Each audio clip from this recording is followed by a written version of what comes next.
Prolactin हमारे शरीर के लिए अच्छा नहीं है, इसकी बहुत सारी आड़ असर होती है। तो चलिए हम जानते हैं कुछ ऐसे घरेलू नुस्खे जो नेचुरल टिप्स है जिससे आपका प्रोलैक्टिन हार्मोन ठीक हो सकता है।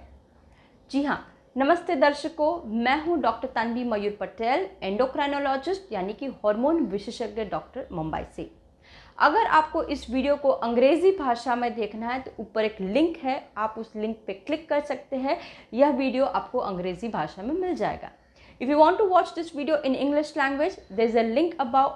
You can click on the link and the same video will be played in English language for you.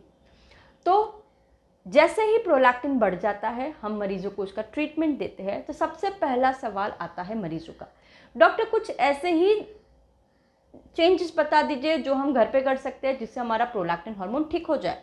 अब जाहिर सी बात है, आपको दवाइयाँ नहीं लेनी है, या तो फिर आपको साथ में दवाइयों के साथ साथ में आपके घर के भी नुस्खे इस्तेमाल करने हैं। तो क्या है वो नुस्खे, चलिए जानते हैं कुछ ऐसे टिप्स। देखिए, ज़रूरी नहीं है कि ये हर एक टिप्स आपके केस में एप्लीकेबल हो जाए और आपको इसका रिजल्ट मिल जाए, लेकिन हाँ, ये डेफिनेटली आपकी ओवरऑल जीवन शैली तो अच्छी करेगा ही, और आपका उसको प्रोलैक्टिन के ऊपर भी उसका इम्पैक्ट आ सकता है। ठीक है, ये कोई दवाइयाँ नहीं है कि ये 100% काम करेगी, लेकिन ये कुछ टिप्स है जो प्रचलित है कि प्रोलैक्टिन हार्मोन को ठीक कर सके। तो सबसे पहला है डाइट। जी हाँ, खाने पीने में आपको क्या चेंजेस लाने हैं। सबसे पहले क्या होता है कि बहुत सी बार औरतें या मर्द डाइटिंग करते हैं और ज़रूरत से कम खाना खाते हैं, जिसको अंडर ईटिंग कहते हैं। अगर आप अंडर ईटिंग करते हैं तो क्या होता है, उसके वजह से आपके शरीर के अंदर एक स्ट्रेस हो जाता है, स्ट्रेसफुल एनवायरनमेंट क्रिएट होता है, और स्ट्रेसफुल एनवायरनमेंट जैसे ही हो जाता है आपका प्रोलैक्टिन बढ़ जाता है। तो आपको बहुत ज़्यादा डाइटिंग नहीं करनी, बहुत अंडर ईटिंग नहीं करना है। दूसरा, आपको ओवर ईटिंग भी नहीं करना, इतना भी नहीं खाना है कि आपका वज़न मोटापे की तरफ चला जाए। तो कितना खाना है, एक साधारण तौर पे एक लेडीज़ को 1400 से 1600 कैलोरी दिन में काम में लगती है, और मर्दों को 1800 से 2000 कैलोरी पूरे दिन में रिक्वायरमेंट होती है। तो ये कैलोरी आइडियल कैलोरी मानी जाती है, उसके हिसाब से आप बैलेंस खाना खाइए। ठीक है, आपके जो खाने पीने में प्रोसेस्ड खाने का आपको इस्तेमाल नहीं करना है। अभी प्रोसेस्ड खाना क्या होता है, जो भी पैकेट्स में आता है, चाहे बिस्किट्स हो गया, चिप्स हो गया, ठीक है, जो इंस्टेंट खाना पक जाती है, ऐसी इंस्टेंट नूडल्स हो गए, इंस्टेंट ओट्स हो गया, ये सभी प्रोसेस खाना है, उसमें केमिकल प्रोसेसिंग हुई है, इसीलिए वो खाना इतना जल्दी बन जाता है। तो प्रोसेस्ड खानों का आपको इस्तेमाल नहीं करना है।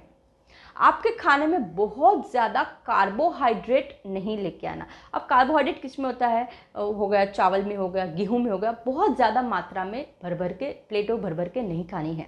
ठीक है, तो avoid high carbohydrate containing food. अब जितना ज़्यादा आप कार्बोहाइड्रेट खाएंगे उतना आपका शुगर डिस्टर्बेंस होगा, और शुगर डिस्टर्बेंस होगा तो आपका प्रोलैक्टिन बढ़ता है। आपके खाने में हो सके तो आप ग्लूटेन का इस्तेमाल ना करें। अब ये ग्लूटेन क्या है, ये ग्लूटेन पाया जाता है गेहूं में, ओके, बार्ली में, रवा में, पास्ता, ब्रेड, ये सभी ग्लूटेन वाली चीज़ें हैं। अब क्या है कि हमारे पूर्वजों भी ये गेहूं खाते आए हैं, लेकिन उनके खाने पीने में आज के खाने पीने में फ़र्क ये है कि उस ज़माने में जो गेहूं है जो पकते थे वो जेनेटिकली मॉडिफाइड नहीं थे। आज के केसेस में जो हम खाना खाते हैं वो जेनेटिकली मॉडिफाइड खाना हो चुका है, जिसकी वजह से हमारा ग्लूटेन डाइजेस्टिंग कैपेसिटी बहुत लोगों का अफेक्ट हो चुका है। तो हो सके तो आप ग्लूटेन वाली चीज़ें आप अवॉइड कीजिए। तो उसकी जगह पे आप क्या खा सकते हैं, उसकी जगह पर बाजरा है, नाचनी है, ज्वार है, ठीक है, कट्टू का आटा है, सत्तू का आटा है, बहुत सारे, राजगिरा का आटा है, बहुत सारे आटे अवेलेबल है अगर आप ग्लूटेन को खाना बंद करते हैं तो भी। ठीक है, तो ये हो गया सबसे पहला खाना। खाने के साथ साथ दूसरा पॉइंट है, जो दूसरा टिप है, वो है आपको आपका ब्लड शुगर बैलेंस्ड रखना है। चाहे आपको डायबिटीज़ हो या ना हो, आपको आपका ब्लड शुगर बैलेंस रखना है। अगर आपका ब्लड शुगर बैलेंस रहेगा तो उसके से आपका इंसुलिन हार्मोन भी ठीक रहेगा, और इंसुलिन हार्मोन ठीक रहेगा तो आपका प्रोलैक्टिन हार्मोन भी ठीक होगा। तो दूसरा टिप नंबर दूसरा है, वो है आपको आपका ब्लड शुगर बैलेंस में रखना है। तीसरा टिप है, और वो है फिजिकल एक्टिविटी यानी एक्सरसाइज। आपको ज़्यादा मात्रा में एक्सरसाइज नहीं करनी। जी हाँ, पहले ही डॉक्टर रहूँगे जो बताऊँगे कि ज़्यादा मात्रा में एक्सरसाइज नहीं करनी। ज़्यादा इंटेंसिटी वाली एक्सरसाइज नहीं करनी है। ज़्यादा इंटेंसिटी यानी बहुत ज़्यादा देरी से भागना, दौड़ना, हाँ, जहाँ पे बहुत ज़्यादा हाई वेट लिफ्टिंग, ये जब भी हाई एंड एक्सरसाइज जो होती है जिसको हम स्ट्रेनस एक्सरसाइजेस कहते हैं, वो स्ट्रेनस एक्सरसाइज आपके शरीर के अंदर एक स्ट्रेस क्रिएट करती है और उसके वजह से आपका प्रोलैक्टिन हार्मोन बढ़ता है। तो कैसी एक्सरसाइज करनी है? आप हल्की फुल्की एक्सरसाइज कीजिए, वॉकिंग हो गया, स्विमिंग हो गया, ऐसी हल्की फुल्की एक्सरसाइज कीजिए जिस एक्सरसाइज को हम माइंडफुल मूवमेंट्स कहते हैं। यानी वो एक्सरसाइज आप पागलों की तरह नहीं करें, एकदम माइंडफुल करें जैसे योगा होता है। ठीक है, आपको माइंडफुल ईटिंग करना है, आपको माइंडफुल मूवमेंट रखनी है। तो ये हो गई tip number 3, exercise. Tip number 4 वो है आपका स्ट्रेस। जी हाँ, अगर आप बहुत ज़्यादा मानसिक तनाव से गुजर रहे हैं तो उस कंडीशन में भी आपका प्रोलैक्टिन हार्मोन बढ़ जाता है। तो आपको आपका मानसिक तनाव कम करना है। उसके लिए आप क्या कर सकते हैं? आप प्राणायाम कीजिए, मेडिटेशन कीजिए, योगा कीजिए। आप जो भी मज़हब में, धर्म में बिलीव करते हैं उनके आप जो भी आपका रिलीजियस है उस हिसाब के आप भजन है या तो फिर आप प्रेयर सुनिए, जिससे प्रेयर कीजिए। उससे क्या होता है? आपका माइंड रिलैक्स होता है। आप जो भी आपका धर्म है उस हिसाब से चैंटिंग कर सकते हैं, उससे भी आपका माइंड रिलैक्स होता है। अरोमा थेरेपी हो गया या तो फिर म्यूज़िक थेरेपी है, गार्डनिंग है, वो सब चीज़ों करने से भी आपका मानसिक तनाव कम हो सकता है। तो ये हो गया टिप नंबर 4 जो है स्ट्रेस को कम करना। टिप नंबर 5 है वो है आपकी स्लीप। जी हाँ, आपकी नींद। अगर आपकी नींद डिस्टर्ब है, ओके, अगर आप बराबर से सो नहीं पा रहे, उसके वजह से भी प्रोलैक्टिन हार्मोन बढ़ जाता है। तो आपको आपकी स्लीप भी ध्यान में रखिए। 6 से 8 घंटे की नींद बहुत ही ज़्यादा ज़रूरी है। और ये 6 से जो 8 घंटे की जो नींद है, खास करके रात की नींद, ओके। अभी छोटे शहरों में तो ठीक है, बड़े बड़े शहरों में क्या हो जाता है, लोग रात के 2-2, 3-3 बजे तक जगते हैं, फिर सुबह 8, 9, 10 बजे उठते हैं। ऐसी स्लीप डिस्टर्ब स्लीप में ही माना जाता है। स्लीप जब हम कहते हैं तो ज़रूरी है कि 8 घंटे यानी टोटल 8 घंटे सोना है, वो तो ज़रूरी है ही है, लेकिन साथ ही साथ नाइट टाइम स्लीप बहुत ही इंपॉर्टेंट है। क्योंकि रात को जब हम सोते हैं तो हमारे शरीर की एक सर्काडियन रिदम है जिसमें भी बहुत सारे हॉर्मोन्स आ जाते हैं। तो आपको आपकी नींद बराबर से रखनी है। ये होगा टिप नंबर 5। अब टिप नंबर 6 जो है वो है एडिक्शन। एडिक्शन यानी कुछ आदतें। अभी आदतों में खास करके मैं बात करूंगी अल्कोहल यानी दारू का, और ये दारू में भी खास करके बात करूंगी बियर का। जी हाँ, अगर आप बियर का इस्तेमाल कर रहे हैं तो भी आपका प्रोलैक्टिन हार्मोन बढ़ सकता है। तो आप आपके जो दारू में बियर का इस्तेमाल ना करें, उससे भी आपका प्रोलैक्टिन कम हो सकता है। तो ये होगा टिप नंबर 6। अब टिप नंबर 7 जो है वो है क्लोथ्स यानी कपड़े। बहुत सी बार अगर आप बहुत ज़्यादा टाइट कपड़े पहनते हैं तो उससे भी आपका प्रोलैक्टिन बढ़ जाता है। खास करके औरतें जो बहुत ज़्यादा टाइट ब्रा पहनती है, तो टाइट ब्लाउज पहनती है, तो टाइट टॉप्स, अगर आप बहुत ज़्यादा टाइट कपड़े पहनते हैं, टाइट पैंट, टाइट जीन्स, तो उससे क्या होता है, आपका हार्मोन भी डिस्टर्बेंस में होता है। तो हल्के फुल्के लूज कपड़े, कॉटन के कपड़े ऐसे पहनिए जो आपका प्रोलैक्टिन हार्मोन ठीक कर सकता है। ये होगा टिप नंबर 7। टिप नंबर 8 जो है वो है दवाइयाँ। जी हाँ, मैं ऐसी दवाइयाँ नहीं कह रही हूँ कि ये आपको लेनी है। बहुत से बार बहुत से लोग बहुत सारी दवाइयाँ लेते हैं और उनको पता भी नहीं होता कि ये दवाइयों की वजह से उनका प्रोलैक्टिन बढ़ जाता है। तो अगर आप ऐसे कोई भी दवाइयाँ लेते हैं तो आप एक बार अपने डॉक्टर से ज़रूर क्रॉस चेक कीजिए, और खास करके दवाइयाँ क्या है। सबसे पहले है एसिडिटी की गोली। चलते फिरते हर एक लोग एसिडिटी की गोली आजकल लेते रहते हैं और उसके लिए डॉक्टर को पूछते भी नहीं है। अगर आप ऐसी एसिडिटी की दवाइयाँ लेते हैं तो भी प्रोलैक्टिन बढ़ता है। कोई ब्लड प्रेशर की ऐसी दवाइयाँ आती है, हाइपरटेंशन ब्लड प्रेशर की दवाई, उससे भी प्रोलैक्टिन बढ़ता है। बहुत सी बार औरतें गर्भनिरोधक गोलियाँ लेती है जिसमें ईस्ट्रोजन होता है, उससे भी प्रोलैक्टिन बढ़ता है। डिप्रेशन से मरीज जो पीड़ित है वो डिप्रेशन की दवाइयाँ लेते हैं, या तो और कोई मानसिक दवाइयाँ है जिसको एंटी साइकोटिक दवाइयाँ कहते हैं। अगर आप ऐसी सभी दवाइयों का इस्तेमाल करते हैं तो उसके वजह से भी आपका प्रोलैक्टिन बढ़ सकता है। तो आप ध्यान दीजिए कि आप ऐसी कोई दवाइयाँ तो नहीं ले रहे। तो ये होगा टिप नंबर 7। अब चलिए बढ़ते हैं टिप नंबर 8।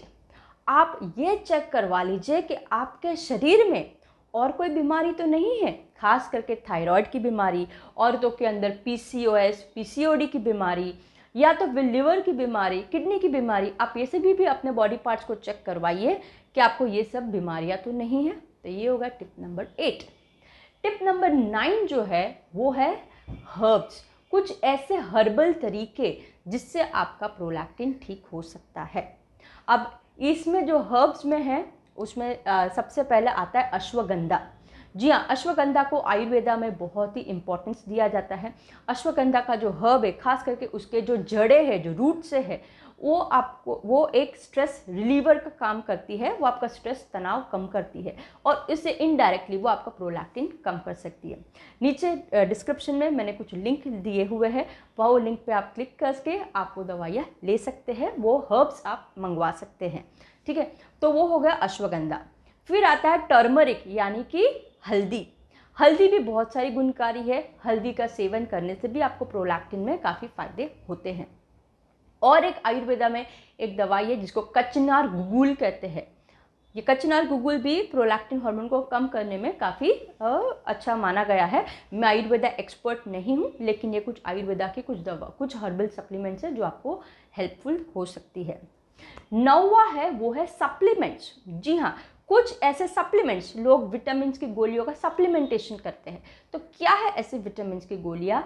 सबसे पहला है विटामिन ई। अब ये विटामिन ई जो होता है ये आपको तेल में मिल जाता है। कोई भी प्रकार का तेल हो गया, जैसे नारियल तेल है, ऑलिव ऑयल है, हर एक तेल में विटामिन ई होता है। तो ये विटामिन ई क्या करता है? ये प्रोलैक्टिन हार्मोन को बढ़ने नहीं देता। तो आप विटामिन ई की आजकल कैप्सूल्स भी आ गई है, नीचे डिस्क्रिप्शन बॉक्स में है, आप चाहे तो वो विटामिन ई की कैप्सूल का भी इस्तेमाल कर सकते हैं। कॉड लिवर की ऑयल कैप्सूल आती है, ये सभी कैप्सूल्स का इस्तेमाल आप कर सकते हैं। फिर एक विटामिन है विटामिन B6। जी हाँ, ये विटामिन B6 क्या करता है? ये जो हमारा शरीर का एक केमिकल है डोपामाइन, उसको कार्यरत करने में मदद करता है, तो जिसकी वजह से आपका प्रोलैक्टिन कम होता है।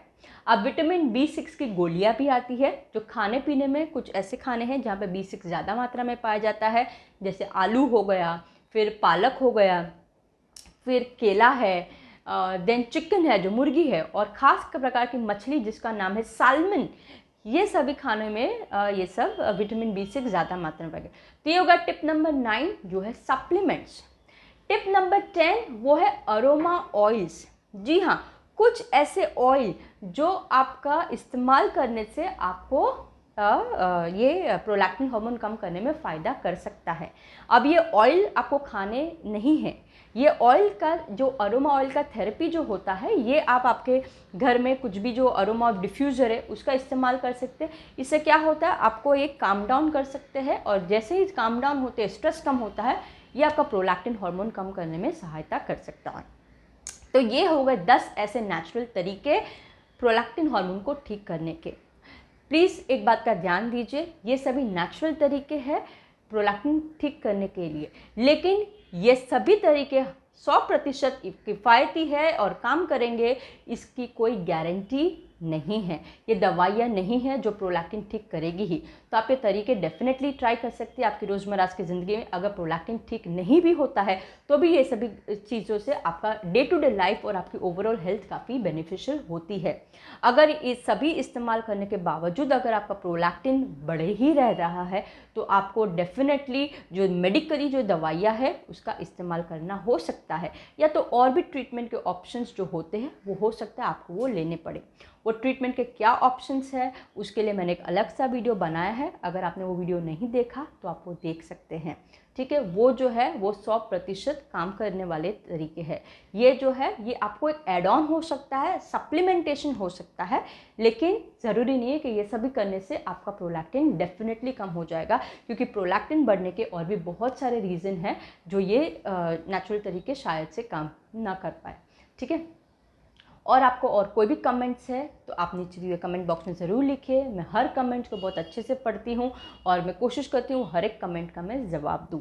अगर मैंने ये सभी जो सप्लीमेंट्स जो बताया है, अगर आप चाहते हो लेना है तो नीचे डिस्क्रिप्शन में मैंने उसका भी लिंक छोड़ दिया है। जो best of the best supplement है वही मैंने नीचे लिंक में डाले हैं, आप चाहे तो वो ले भी सकते हैं। अगर आपको मुझसे कंसल्ट करना है तो नीचे नंबर है, वो नंबर पे आप व्हाट्सएप कर सकते हैं। मेरी स्टाफ आपको डेफिनेटली कंसल्टेशन के लिए हेल्प करेगी। और कुछ भी सुझाव हो आप डेफिनेटली मुझे बता सकते हैं। और भी कोई टॉपिक है जिसके ऊपर आप चाहते हो मैं वीडियो बनाऊं तो उसके लिए भी मैं डेफिनेटली कोशिश करूँगी। बाय द वे ये प्रोलैक्टिन हार्मोन से ही जुड़ता हुआ वीडियो है। प्रोलैक्टिन हार्मोन की सीरीज़ पे मैंने ऑलरेडी 5 वीडियो बनाए हैं। अगर आपने वीडियोज़ नहीं देखे तो डेफिनेटली आप देख लीजिएगा। आपको ये प्रोलैक्टिन हार्मोन के बारे में बहुत ज़्यादा जानकारी मिल जाएगी और जब आप अगली बार आपके डॉक्टर के पास जाएंगे तो आप बहुत ही अच्छे से वेल इन्फॉर्म्ड रहेंगे, आपको इसके बारे में अच्छी जानकारी रहेगी। आज के लिए इतना ही। नमस्ते, थैंक यू।